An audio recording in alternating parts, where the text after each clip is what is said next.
Periods heavy ہونے کا chance بہت زیادہ ہوتا ہے. اس کے علاوہ کچھ اور پرابلمس ہوتی ہیں یوٹرس میں یا اراؤنڈ ہماری باڈی میں جن کی وجہ سے بلیڈنگ ہیوی ہو سکتی ہے. فار ایگزامپل یوٹرس کی رسولیاں، جن کو عام زبان میں رسولیاں بٹ ہم اس کو فائبرائڈس کہتے ہیں. سو فائبرائڈس بھی ایک بہت کامن وجہ ہے 30 to 40 ایئرس کی عورتوں میں بلیڈنگ ہیوی ہونے کی. اس کے علاوہ جن عورتوں کو انفیکشن رہتا ہے، پیلوس میں انفیکشن رہتا ہے جس کو ہم PID یا پیلوک انفلیمیٹری ڈیزیز کہتے ہیں، ان سب میں بھی خون زیادہ پڑنے کے چانسز ہوتے ہیں. اس کے علاوہ ایک اور پرابلم ہے جس کو ہم ایڈینومائوسس کہتے ہیں. یہ ان عورتوں میں ہوتا ہے، بچوں والی خواتین میں ہوتا ہے، اور اس میں یوٹرس کی جو مسل لیئر ہے وہ تھک ہو جاتی ہے اور اچھے سے کنٹریکٹ نہیں کرتی، جس کی وجہ سے بلیڈنگ کنٹرول میں نہیں آتی اور ہیوی بلیڈنگ ہوتی ہے پیریڈس کے دوران. اس کے علاوہ جن عورتوں نے کاپرٹی رکھائی ہوتی ہے ان کو بھی ہیوی بلیڈنگ ہو جاتی ہے.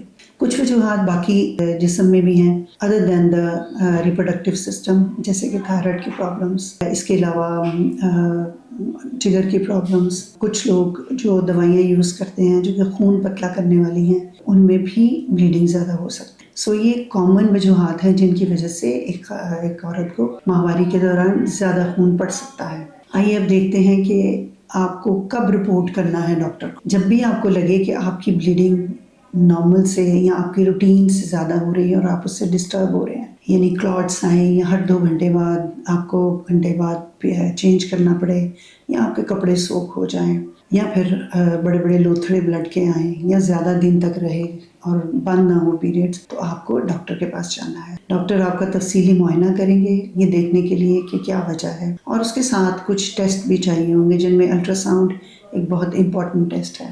اس کے بعد پھر اس کا ٹریٹمنٹ جو ہے وہ اکارڈنگ ٹو جو بھی ریزن ہوگی اس کے حساب سے اس کا علاج کیا جائے گا. جنرلی جو ہم سمپل میجرز لیتے ہیں ان میں اینٹی پروسٹاگلینڈنس، کیونکہ prostaglandins is one of the reasons. تو اینٹی پروسٹاگلینڈن ڈرگس جیسے آئبوپروفین ہے، یہ بھی پونسٹن ہے، یہ یوز کی جاتی ہیں. اور اس کے علاوہ ٹرانیگزیمک ایسڈ جو کہ خون کو گاڑھا کرتا ہے، پتلا ہونے سے بچاتا ہے. سو یہ تقریباً تمام پیشنٹس میں ایز فرسٹ اسٹیپ یوز کیا جاتا ہے. اس کے علاوہ عام کانٹراسیپٹیو پلس ہیں، ہارمون کنٹیننگ پلس ہیں، وہ بھی یوز کی جاتی ہیں. اس سے سائیکل کا کنٹرول دوائیوں کے کنٹرول میں آ جاتا ہے اور بلیڈنگ ہیوی نہیں ہوتی. اس کے علاوہ پھر جو ریزن ہے اس کا علاج کیا جاتا ہے. فار ایگزامپل اگر تھائرائڈ کا ایشو ہے تو اس کو ہینڈل کیا جاتا ہے. اگر بلڈ تھنرز لے رہے ہیں تو اس کو دیکھا جاتا ہے کہ ضرورت اور بلیڈنگ ان دونوں کو کنٹرول کہاں کرنا ہے. اگر فائبرائڈس ہیں تو اس کے ڈفرینٹ علاج کے طریقے ہیں، مے بی سرجری کی ضرورت ہے تو وہ کی جاتی ہے. اسی طرح جن کو پیلوک انفلیمیٹری ڈیزیز ہے ان کا انفیکشنز کا antibiotic and other treatments جو بھی ریکوائرڈ ہوتے ہیں کیے جاتے ہیں. اسی طرح ایڈینومائوسس میں بھی پین کلرز، یہ ٹرانیگزیمک ایسڈ، اور پھر الٹیمیٹلی ٹریٹمنٹ میں سرجری بھی شامل ہے. سو اس طرح سے ہیوی بلیڈنگ جو ہے اس کو ڈائگنوز اور اس کا ٹریٹمنٹ کیا جاتا ہے. امید ہے کہ آپ کو ہیوی بلیڈنگ کے بارے میں آپ کے ذہن میں جو کوشچنز ہوں گے ان کے آنسرز ہو گئے ہوں گے. ایک بہت ہی کامن پرابلم کے بارے میں بات کریں گے جس کے ساتھ ہمارے پاس بہت پیشنٹس جو ہیں وہ آؤٹ ڈور میں رپورٹ ہوتے ہیں، یعنی irregular periods، irregular menstrual cycle. بہت سے پیشنٹس ہیں جن کو کہ پیریڈس ان کے نارمل بھی چل رہے ہوتے ہیں تو پھر وہ کبھی مہینہ مس ہو گیا، 2 مہینے مس ہو گئے، یا 3 مہینے بھی مس ہو جاتے ہیں. اور ادروائز کچھ ایسے پیشنٹس بھی ہیں جن کو 15 دن کے بعد، 12 دن کے بعد، 10 دن کے بعد پیریڈس آنا شروع ہو جاتے ہیں. سو اس کو irregular periods کہتے ہیں. اب ہم پہلے یہ بات کر لیتے ہیں کہ نارمل پیریڈس کیا ہیں، تو پھر ہم irregularity کی بات کریں گے. نارمل پیریڈس ہمارے 2 سے 8 دن تک رہتے ہیں ہر مہینے، یعنی 28 ڈیز سائیکل ہوتا ہے. بٹ 21 دن سے لے کے 35 دن تک ہم اس کو نارمل سمجھتے ہیں. اس سے زیادہ اگر ڈیویشن آ جائے، یعنی 21 دن سے پہلے آ جائیں یا 35 ڈیز سے بعد میں آ جائیں، تو یہ irregularity کے زمرے میں آئے گا. یا مس ہو جائیں پیریڈس تو یہ irregularity کی. تھوڑا سا میں ذکر کرنا چاہوں گی کہ پیریڈس کے سائیکل کا ریگولیشن کیسے ہوتی ہے. تو اس کی ریگولیشن کے لیے ہمارے برین سے ہارمونز ریلیز ہوتے ہیں، پیچوٹری سے وچ ایکٹس جو افیکٹ کرتا ہے. ایسٹروجن اور پروجسٹرون ریلیز ہوتا ہے اووری سے. سو اووری افیکٹ کرے گی، اووری سے ایگ ریلیز ہوگا، اور اوولیشن اس کو ہم کہتے ہیں. تو پہلے فیز میں ایسٹروجن ریلیز ہوتا ہے, دوسرے میں پروجسٹرون ریلیز ہوتا ہے. وہ پھر یوٹرس کے اوپر افیکٹ کریں گے, اور پھر جب ہارمونس کا وڈرال ہوگا تو شیڈنگ ہو جاتی ہے یوٹرس کی لائننگ کی, جس کو ہم پیریڈس کہتے ہیں یا مینسٹرل فیز کہتے ہیں. اب اس میں اگر پرابلم آ جائے, یعنی ایگ پراپر نہ بنے, این اوولیشن جس کو ہم کہتے ہیں, تو پیریڈس ارریگولر ہو جائیں گے, اس سے دیر سے پیریڈس آئیں گے. اور سم ٹائمز اس میں یہ بھی ہوتا ہے کہ بیچ میں بریک تھرو بلیڈنگ, یعنی بیچ میں کبھی کبھی بلیڈنگ ہونے لگ جاتی ہے. سو یہ کامنلی بھی کسی پرابلم کے تکلیف کے بغیر بھی یہ ہو سکتا ہے. For example teenage girls ہیں جو مناکی یا پیریڈس کی ایج پہ پہنچتی ہیں, ان میں شروع میں پیریڈس آپ سب نے نوٹ کیا ہوگا کہ پیریڈس ارریگولر رہتے ہیں, 1-1.5 سال لگ جاتا ہے ان کے پیریڈس کو نارمل ہونے میں. اس میں ہم یہ کہتے ہیں کہ ان کا یہ جو ایکسس ہے پیریڈس کا, جو میں نے ابھی بات کی کہ ہائپوتھیلمس پیٹیوٹری اوویرین ایکسس, اس کو ریگولر ہوتے ہوئے اتنا ٹائم لگ جاتا ہے. سو شروع کے 1-1.5 سال ان کے پیریڈس تھوڑا ارریگولر رہیں گے. سو تب پریشان ہونے کی بات نہیں ہے, کیونکہ یہ ایک نارمیلٹی کا پارٹ ہے. اس کے علاوہ مینوپاز کے قریب جب ایگس کی نمبر اماؤنٹ ڈکریز ہو جاتا ہے تو تب بھی ارریگولر پیریڈس ہونے لگ جاتے ہیں. اس کے علاوہ کچھ لوگوں نے جنہوں نے کاپرٹی رکھوائی ہوتی ہے, ان کو بھی ارریگولر پیریڈس ہو جاتے ہیں. بریسٹ فیڈنگ کراتے ہوئے بھی پیریڈس ارریگولر ہو جاتے ہیں. بہت سے لوگوں کو کئی مہینے پیریڈس نہیں آتے. وہ چیزیں ہیں جس میں کوئی پرابلم نہیں ہے, کوئی یعنی ڈیزیز نہیں ہے یا پیتھولوجیکل ریزن نہیں ہے. اور کئی دفعہ ایسا بھی ہوتا ہے کہ پیشنٹ کو پتہ ہی نہیں ہوتا, اس کا پیریڈ مس ہوتا ہے تو وہ پریشان ہوتی ہے کہ کیوں مس ہوا, اور تو وہ پریگننٹ ہوتی ہے. سو یہ physiological reasons of miss periods اور ارریگولر پیریڈس آ جاتی ہے. اب ہم بات کریں گے کہ اس کی پیتھولوجیکل ریزنس کیا ہیں, کہ جن میں پرابلمس ہو رہی ہیں وہ کیا. اس میں پہلے آ جاتا ہے ویٹ چینج. ویٹ کا بہت زیادہ بڑھنا یا بہت زیادہ کم ہونا, دونوں ہی پیریڈس کو ارریگولر کر دیتے ہیں. اوبیسٹی جو ہے اس سے پیریڈس کی ارریگولرٹی بہت کامن ہے, اور آج کل ینگ بچیوں میں یہ چیز بہت دیکھنے میں آ رہی ہے, جس کے لیے ہمارا لائف سٹائل جو ہے وہ بہت زیادہ رسپانسبل ہے. سو ان بچوں میں پی سی اوز یعنی پالیسسٹک اوویرین ڈیزیز بہت زیادہ پائی جاتی ہے. پالیسسٹک اوویرین ڈیزیز میں انسولین ریزسٹنس ہوتی ہے, ایگ میچور نہیں ہوتا, چھوٹے چھوٹے ایگز بنتے ہیں اووری میں, تو ہارمونس کی جو مقدار ہے یا ان کا رول ہے وہ سفیشینٹ نہیں ہوتی. سو ان کے پیریڈس جو ہیں وہ ارریگولر ہو جاتے ہیں, اور ساتھ ساتھ ویٹ گین بھی اس کو فردر اس کو زیادہ کر دیتا ہے, انکریز کر دیتا ہے. سو چینجز ان دا ویٹ.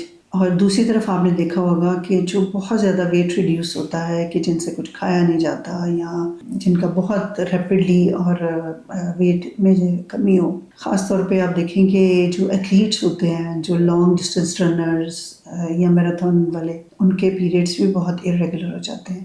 سو دونوں طرف ہی ویٹ کا بہت زیادہ بڑھنا یا بہت زیادہ کم ہونا پیریڈس کی ارریگولرٹی کر سکتا ہے. اس کے علاوہ تھائرائڈ کی پرابلم, جگر کے کچھ مسائل, کچھ لوگوں میں جنہوں نے ہارمون کنٹیننگ ڈیوائسز رکھوائی ہوتی ہیں, جس کو عام زبان میں مائرینا کہتے ہیں, اس سے بھی. اور اس کے علاوہ پروجسٹرون کنٹیننگ کانٹراسیپٹیو میتھڈز یوز کرتے ہیں, جیسے کہ پلس ہوتی ہیں, بازو میں رکھوانے والا جو پیلٹ ہوتا ہے جس کو ہم جڈائل یا امپلانول کہتے ہیں. تو ان سب سے بھی ارریگولر اور مسڈ پیریڈس جو ہیں وہ ہو سکتے ہیں. اب اگر مسڈ پیریڈس ہو گئے ہیں تو اس میں کیا کمپلیکیشنز ہو سکتی ہیں. اگر پیریڈس مس ہوتے ہیں, اوولیشن پراپر نہیں ہوتی, تو اس کے ساتھ بہت سی پرابلمس بھی ایسوسیٹڈ ہو سکتی ہیں. جیسے لیٹر آن جا کے ان لائف اس سے اوبیسٹی تو ہوتی ہی ہے, اس کے علاوہ یوٹرس کی اینڈومیٹریم کے کینسر کے چانسز اور آسٹیوپروسس کے چانسز جو ہیں وہ بھی بڑھ جاتے ہیں. اور کیونکہ ایگ نہیں بنتا, اس لیے فرٹیلیٹی یعنی پریگنینسیز ہونے میں بھی پرابلم ہو جاتی ہے. اچھا, اب ہم بات کریں گے کہ اس کو ڈائگنوز کیسے کرنا ہے. پیشنٹ آپ کے پاس آئے گا ود ریگولر پیریڈس یا مسڈ پیریڈس, تو ایک ڈیٹیل ہسٹری اور اس کے بعد ایگزامینیشن کہ اس کا ویٹ کتنا ہے, اس کا بی ایم آئی باڈی میس انڈیکس کیلکولیٹ کیا جاتا ہے, اور اس کے علاوہ thyroid and rest of the examination بھی کیا جاتا ہے. پی سی او کے پیشنٹ میں بہت دفعہ ان میں ہیئر گروتھ بھی زیادہ ہوتی ہے, باڈی کے فیشیل ہیئر زیادہ ہوتا ہے, ریسٹ آف دا باڈی پہ بھی ہیئر گروتھ زیادہ ہوتی ہے ان کی. اسی طرح تھائرائڈ کی کوئی پرابلم ہے تو اس کو دیکھا جاتا ہے، اور باقی چیزیں بھی جن کی میں نے بات کی ان سب کے واسطے سے سارا ڈیٹیل چیک اپ کیا جاتا ہے۔ پھر کچھ ہارمونز کے ٹیسٹ کرانے کی بھی ضرورت پڑ جاتی ہے، اور الٹرا ساؤنڈ بھی بہت ہیلپ فل ہوتا ہے پالیسسٹک اووریز کو ڈائگنوز کرنے میں۔ ٹریٹمنٹ کیا ہے؟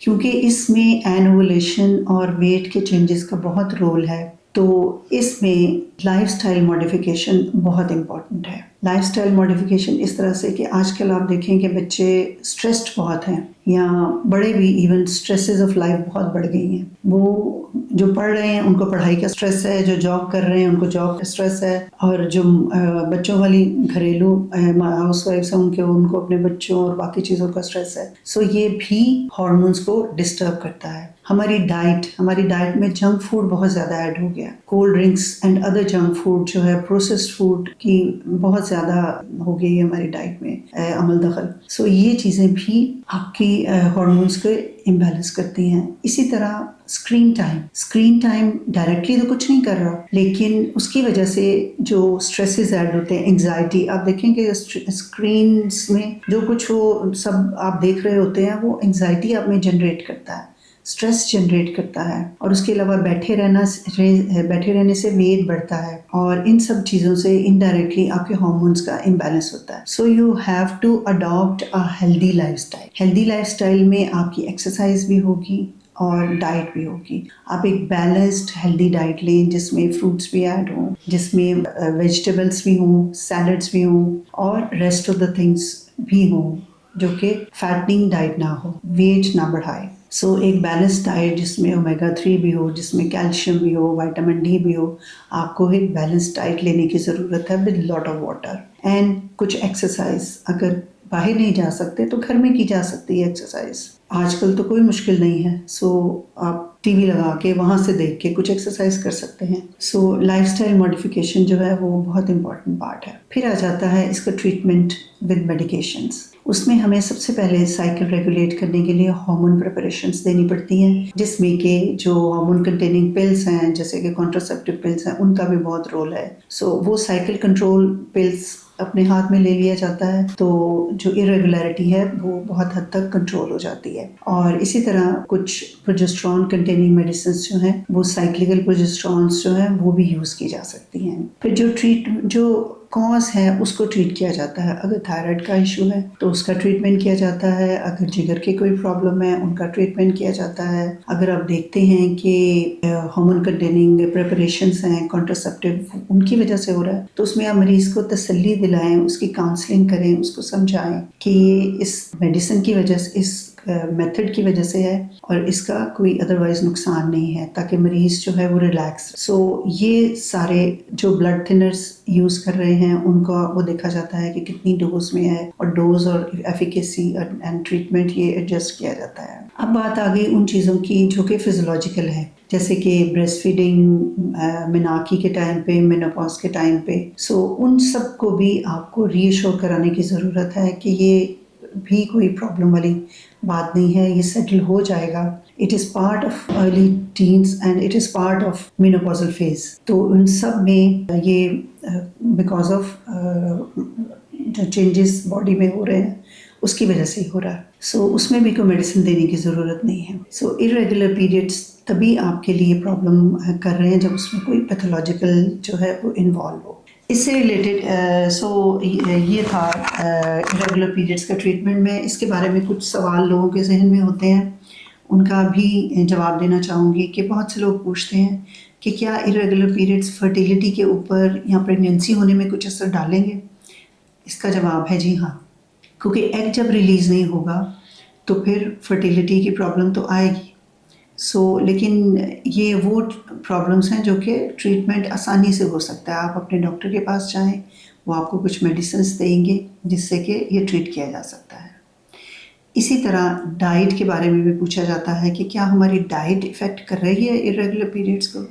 اس کا جواب بھی میں دوں گی کہ یس، ڈائٹ کنٹرول کر رہی ہے، کیونکہ ڈائٹ سے جب آپ کا وزن بڑھے گا یا آپ بہت زیادہ ویٹ ریڈیوس کر لیتے ہیں تو تب بھی ایگ پراپر نہیں بنتا، اینوولیشن اینڈ اس کی وجہ سے پیریڈس کی پرابلم ان چیزوں میں بھی آ جاتی ہے۔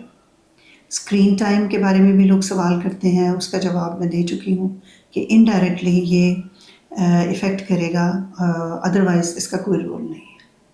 پیریڈس کے دوران درد کا ہونا، جس کو ہم ڈسمنوریا کہتے ہیں۔ اب ڈسمنوریا کیا ہے؟ ڈسمنوریا کسی حد تک سب کو ہوتا ہے، تھوڑا بہت کریمپی سی pain, about more than 80% of the people they have some sort of dysmenorrhoea, لیکن وہ ان کی ایوری ڈے لائف کو ڈسٹرب نہیں کرتا۔ لیکن کچھ اراؤنڈ 10 سے 15% لوگ ہوتے ہیں کہ جن میں یہ اتنا سویئر ہوتا ہے کہ ان کی ایوری ڈے لائف جو ہے اس سے سفر ہوتی ہے۔ جیسے کہ کوئی ورکنگ وومن ہے تو وہ کام پہ نہیں جا سکتی، اسٹوڈنٹس ہیں تو وہ اسکول کالج سے چھٹی کر لیتے ہیں، گھر والی جو عورت ہے اس کے لیے گھر کے کام نپٹانا مشکل ہو جاتا ہے۔ سو پیریڈس کے ساتھ یا اس سے ایک آدھ دن پہلے یہ پین شروع ہوتی ہے اور شروع کے 2-3 دن میں رہتی ہے اور اس کے بعد بہتر ہو جاتی ہے۔ لیکن کچھ کنڈیشنز ایسی بھی ہیں جن میں یہ تھرو آؤٹ پیریڈس اور پیریڈس کے بعد بھی رہتی ہے، اور یہ پین ایک کریمپی سارٹ آف پین ہوتی ہے جو کہ لوور ایبڈومن میں، کمر میں اور تھائز اور ہپس کے ایریا میں پیشنٹ کو ہوتی ہے، اور اس کے ساتھ ساتھ وہ بہت تھکی ہوئی، لیتھارجک اینڈ کئی دفعہ نوزیا، وامٹنگ بھی اس کو فیل ہوتا ہے، اور یہاں تک کہ کچھ پیشنٹس تو ایسے ہیں کہ جن کو اس دوران ان کی ایکنی بھی بڑھ جاتی ہے۔ سو یہ سب جو ہے، یہ جو مینسٹرول سائیکل میں ہارمون ریلیز ہوتے ہیں ان کی وجہ سے ہے۔ سو اس میں پروسٹاگلینڈنس کا کافی رول ہے جو کہ مینسٹرول سائیکل میں ریلیز ہوتے ہیں، اور یہ یوٹرس کو کنٹریکٹ کراتے ہیں۔ یوٹرس کنٹریکٹ کر کے تو جو اینڈومیٹریم ہوتی ہے، جو بلڈ ہوتا ہے اس کو شیڈ کرتا ہے، اور وہ بلڈ وجائنا سے باہر نکلتا ہے، اور اس وجہ سے اس کے ساتھ کچھ اسٹیرائڈ ہارمونز بھی ہوتے ہیں، اور کسی حد تک کبھی کبھار اس میں کچھ سائیکولوجیکل ایلیمنٹ بھی ہوتا ہے۔ سو ڈسمنوریا کچھ لوگوں کے لیے یہ بہت زیادہ ڈسٹربنگ ہو جاتا ہے۔ کیا ریزنز ہیں کہ جس وجہ سے کچھ لوگوں کو بہت زیادہ ڈسمنوریا ہوتا ہے؟ سو اس میں کچھ پیتھولوجیکل ریزنز بھی آ جاتی ہیں، جیسے کہ اینڈومیٹریوسس ہے، اس میں اینڈومیٹریل ٹیشو یعنی یوٹرس کا اندر لائننگ کا ٹیشو پیلوس میں مختلف جگہوں پہ پایا جاتا ہے، جس کی وجہ سے ہر پیریڈ کے دوران ان کو بہت سویئر پین ہوتی ہے۔ اسی کی طرح ایک ایڈینومائیوسس بھی کنڈیشن ہے جس میں یوٹرس کے مسل کے اندر اس کی لائننگ کی لیئر چلی جاتی ہے، جس کی وجہ سے وہاں جو ہے کنٹریکٹ پراپر نہیں کر پاتا اور پیشنٹ کو پین ہوتی ہے۔ سو ایڈینومائیوسس میں بھی اور ایڈینومائیوسس بچوں والی ماؤں میں ہوتا ہے۔ سو اینڈومیٹریوسس اور ایڈینومائیوسس یہ دونوں پیریڈز پین کر سکتے ہیں۔ اس کے علاوہ جن میں یوٹرس کی جو سولیاں یعنی فائبرائڈس ہوتے ہیں، کچھ لوگوں کو پالپس ہوتے ہیں، اور کچھ لوگوں نے جنہوں نے کاپرٹیز رکھوائی ہوئی ہوتی ہیں، IUCDs، ان میں بھی پیریڈز کی پین بہت کامن ہے۔ اور اس کے علاوہ پیلوک کا انفیکشنز یعنی PID، پیلوک انفلیمیٹری ڈیزیز، یہ کامن ریزنز ہیں جس کی وجہ سے ڈسمنوریا بہت زیادہ ہوتا ہے۔ اب یہ ہے کہ اس کا کرنا کیا ہے۔ ڈسمنوریا ہلکا پھلکا جو ہے وہ کامن ہے، اور اس کے لیے کوئی اینٹی پروسٹاگلینڈنس لائک آئبوپروفین یا اس ٹائپ کی کوئی میڈیسن لے لی جائے تو ٹھیک ہو جاتا ہے، لیکن جن کا سویئر ہوتا ہے